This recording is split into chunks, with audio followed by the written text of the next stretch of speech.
So you may ask, okay, so how does a CASA help a child in foster care? Hey guys, my name is Lisa and my husband Peter and I are foster parents. I make weekly videos about foster care. Definitely subscribe if you are not already. Today I'm excited to talk to you about what is a CASA and how do they help kids who are in foster care.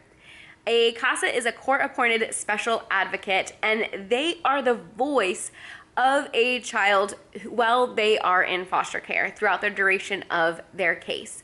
A CASA is a volunteer role, and it is so helpful. You may ask, okay, so how does a CASA help a child in foster care? First, they're gonna learn about that child. They're gonna meet with the child, hear about their history, their likes, their dislikes, and learn about their family history. And then they're gonna engage. They're going to, usually, I think it's about monthly meetings that they want. Again, this is a volunteer role, but there also are certain things you have to do in order to be a CASA. And meeting with the children is so important, because you'll be able to see them in their environment. I think they can even go on parent visits, and then they may also come to the foster parents' home, maybe, go to a child's special event at school or something like that. So engaging and really being a part of that child's life. We had a CASA who would come to the kids' birthday parties and just, get to know them in a different environment. And so that was just awesome. And then based on what they know about the child and know about the family, they are the ones that speak up for the child's best interests in court. In court, in the state of Indiana, a lot of cases do not have attorneys for the child. You have an attorney for the parents. If there's both parents, you're going to have one for mom, you're going to have one for dad. DCS will have an attorney. Foster parents don't have an attorney or anything like that. And then the kids also do not usually have an attorney. And, we should try to be keeping the kids' interests in mind. And so that's where CASA is so amazing. Not every case is given a CASA because it is, like I said, it's a volunteer role. And if there are not enough CASAs for the amount of cases, that child may not have anybody to speak up on their behalf.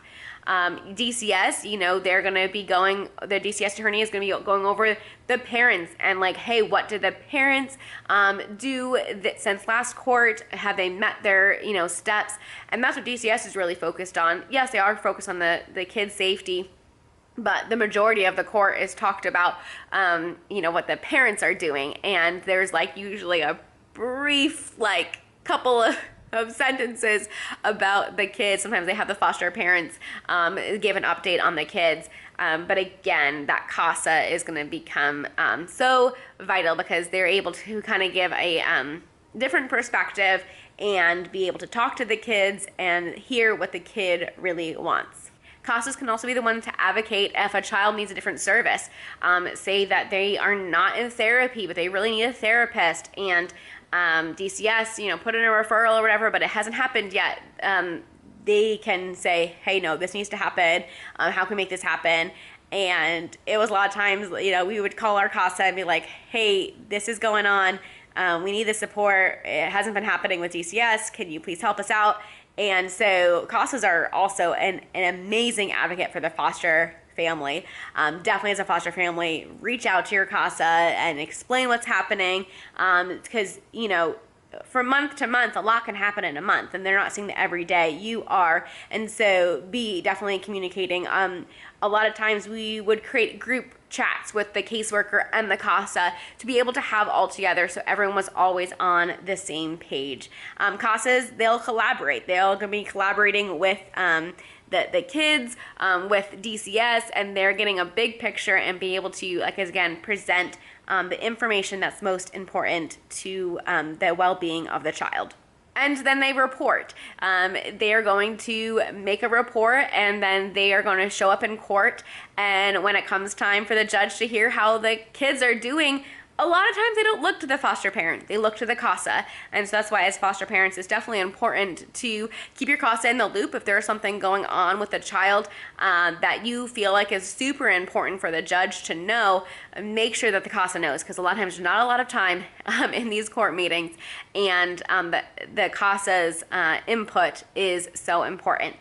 There are also GALs, which are guardian ad litems, and those are actually paid positions. Those are children attorneys, but it's not. I don't understand that one as much because we haven't had as much experience with GALs. Some current cases we've have had GALs, but I haven't walked alongside for a long period of time with a GAL. Like I haven't gone to like a court and stuff to see how in a court setting a GAL is different than a CASA. So I'm just able to speak at this point about CASAs and what we have seen. So if you want to get involved with foster care in some way, but you know that your life is not able to have a child inside of your home, but you want to get involved in some way, maybe look up becoming a CASA. They are so amazing, very thankful. For whenever things were happening in a school or something, I would reach out to them and they would help get things pushed along and moved along. So definitely amazing work that the CASAs do. And we are just so very thankful that we had the opportunity to work with an amazing CASA.